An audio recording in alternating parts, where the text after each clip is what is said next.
नमस्कार, मैं हूं नारायण शर्मा और आप देख रहे हैं AINS न्यूज 24 चैनल। अब खबरें विस्तार से।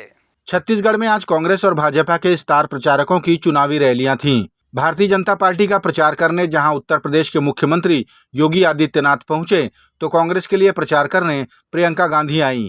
राजनांदगांव लोकसभा के लिए चुनावी रैली में प्रियंका गांधी ने पूर्व मुख्यमंत्री भूपेश बघेल के लिए वोट मांगा। इस मौके पर प्रदेश प्रभारी सचिन पायलट समेत बड़ी संख्या में कांग्रेस जन उपस्थित रहे। जनसमूह को संबोधित करते हुए प्रत्याशी भूपेश बघेल ने कहा कि हमारी सरकार ने जो सुविधाएं प्रदेश की जनता को दी थीं, उन सुविधाओं को भाजपा ने सत्ता में आते ही बंद कर दिया।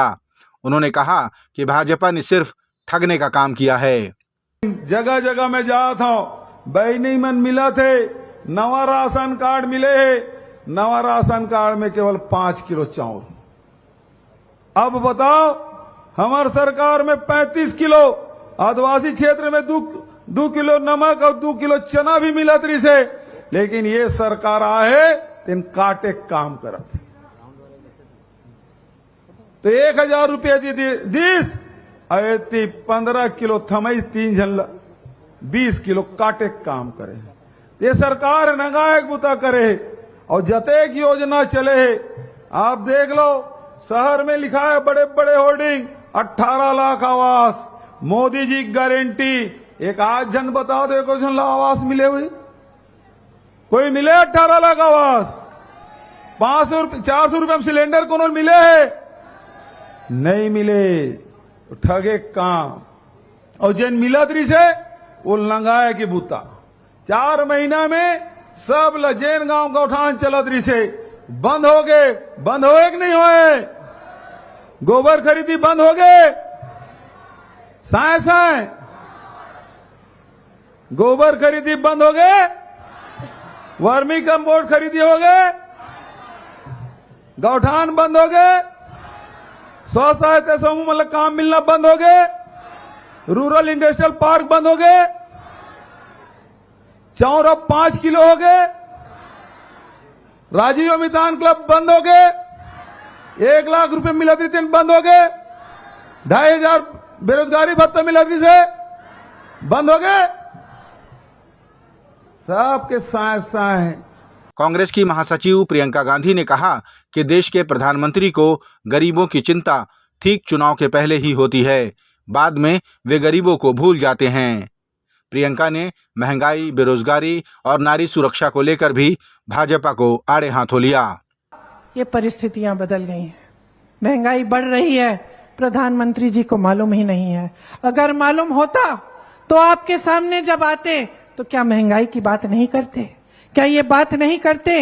ये दुनिया के जो सबसे बड़े नेता हैं, जिनकी इतनी सत्ता है कि भाजपा का एक एक नेता कहता है कि मोदी जी से बड़ा कोई दुनिया में नेता ही नहीं है, कि दुनिया के सारे राष्ट्रपति और प्रधानमंत्री मोदी जी की ओर देखते हैं, कि जब दुनिया में कोई बड़ा जंग होता है तो चुटकी बजाकर मोदी जी उस जंग को बंद कर सकते हैं। अच्छा, जंग को बंद कर सकते हैं तो अपने देश में अपनी जनता के लिए, अपने भाई बहनों के लिए बेरोजगारी को क्यों खत्म नहीं किया? इतने बड़े नेता हैं, इतनी सत्ता है, 10 सालों से किसी ने तुम्हारी सत्ता पे उंगली नहीं उठाई, किसी ने तुमसे सवाल नहीं पूछा, सारी मीडिया तुम्हारे सामने झुक गई, पूरा देश तुम्हारे सामने झुकता है, लेकिन तुमने 10 सालों में महंगाई कम क्यों नहीं की? मेरी बहनों की मदद क्यों नहीं की? जब मेरी बहनों पर अत्याचार हो रहा था तो जिसने अत्याचार किया, जहां जहां भी किया, उसको बचाने वाला कौन था? हाथरस को देखिए, उन्नाव को देखिए, मणिपुर में देखिए क्या हुआ एक महिला के साथ, वो भी आदिवासी महिला थी।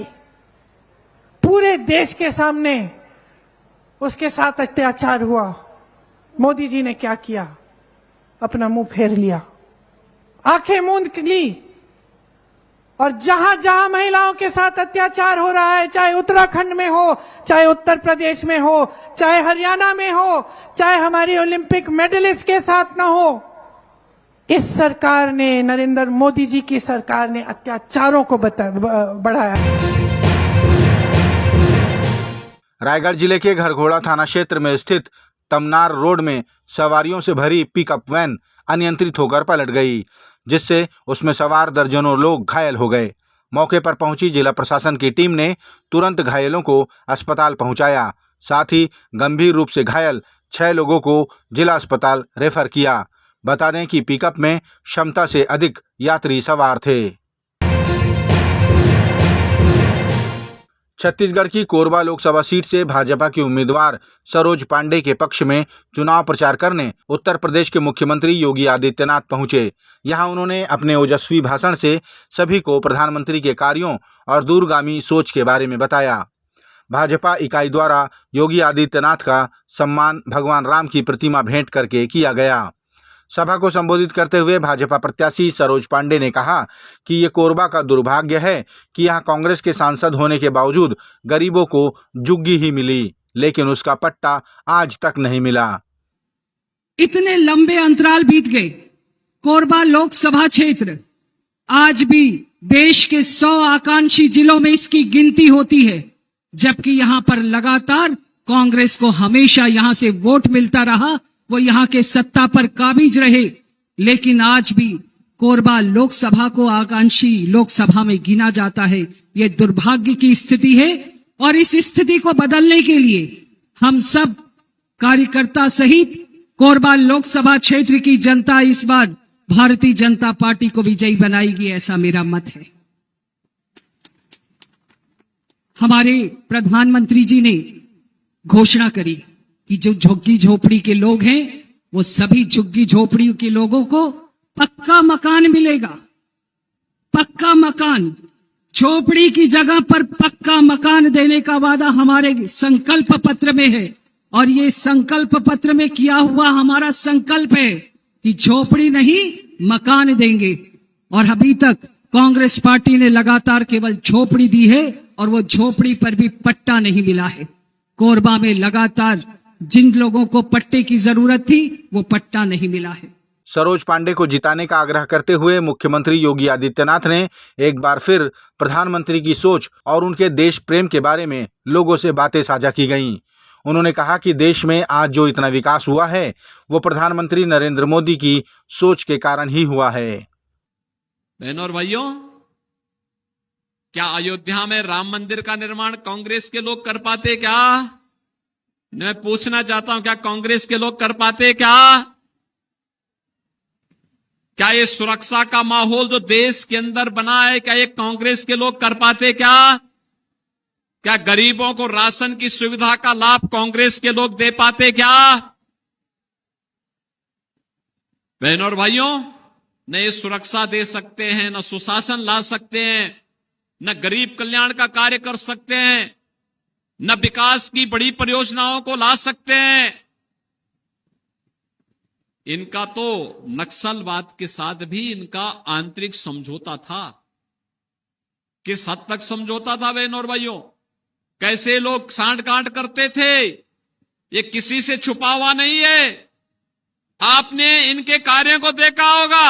जिन नौजवानों के हाथों में टैबलेट होना चाहिए था, जिन नौजवानों के हाथों को रोजगार होना चाहिए था, कांग्रेस की सरकारों ने इनके हाथों में तमंचे पकड़वा दिए। और बहनों और भाइयों, उन्हें समाज और राष्ट्र की मुख्य धारा से हटाने का कुत्सित प्रयास भी कांग्रेस ने किया। कांग्रेस युवाओं के भविष्य के साथ खिलवाड़ करती है, समाज को आपस में बांटने का कार्य करती है। और जब ये लोग कुछ नहीं कर पाते तो मोदी जी को गाली देने लगते हैं। रायपुर लोकसभा के कांग्रेस प्रत्याशी विकास उपाध्याय एक बार फिर गांवों में चुनाव प्रचार करने पहुंचे। इस दौरान प्रत्याशी विकास उपाध्याय ने गांव की महिलाओं के साथ मंजीरा बजाते हुए गांव का भ्रमण किया। उसके बाद महिलाओं को संबोधित करते हुए उन्होंने कहा कि हमारी पार्टी की न्याय की गारंटियां सभी वर्गों को ध्यान में रखकर बनाई गई हैं, जिनका सीधा लाभ आम जनता को मिलेगा।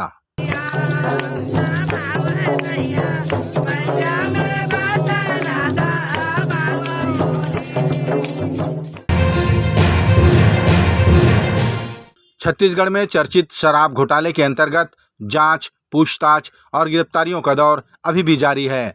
इसी के अंतर्गत गिरफ्तार हुए पूर्व आईएएस अनिल टुटेजा और उनके बेटे यश टुटेजा में से अनिल टुटेजा को आज रायपुर न्यायालय में पेश किया गया। बता दें कि दोनों को ईओडब्ल्यू कार्यालय के बाहर से ही गिरफ्तार कर लिया गया था। फिर लंबी पूछताछ के बाद बेटे यश टुटेजा को जाने दिया गया और अनिल टुटेजा को हिरासत में ले लिया गया। कोर्ट में और पूछताछ के लिए ईडी ने रिमांड की पेशकश की।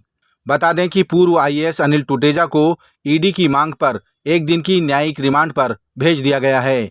कल फिर स्पेशल कोर्ट में उनकी पेशी होगी।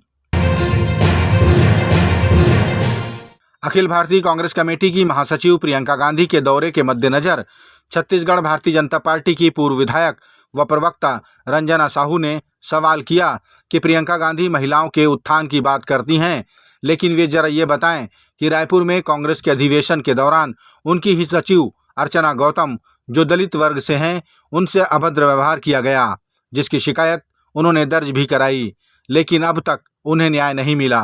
रंजना साहू ने आरोप लगाया कि प्रियंका गांधी और उनका पूरा परिवार दलित वर्ग से नफरत करते हैं। आप ये बताइए कि आप ही के सचिव पर दलित वर्ग की अभिनेत्री अर्चना गौतम ने संगीन आरोप लगाए और एससी एक्ट के तहत केस भी दर्ज हुआ, और यह वारदात तब हुई जब कांग्रेस का अधिवेशन रायपुर में चल रहा था। ऐसा आपने क्यों कराया प्रियंका जी? आप और आपका पूरा परिवार शुरू से ही दलित और पिछड़े वर्ग के लोगों से नफरत करता है, और ये नफरत क्यों करता है इसका जवाब आपने अभी तक नहीं दिया। ये थे आज के प्रमुख समाचार। आप देख रहे थे हमारा लोकप्रिय YouTube चैनल AINS News 24। अब हमें इजाजत दीजिए। कल तक रोजाना की ताज़ा खबरों के लिए आप देखते रहिए हमारा लोकप्रिय YouTube चैनल। हमारे YouTube चैनल को लाइक, सब्सक्राइब और बेल आइकॉन का बटन दबाना ना भूलें। नमस्कार।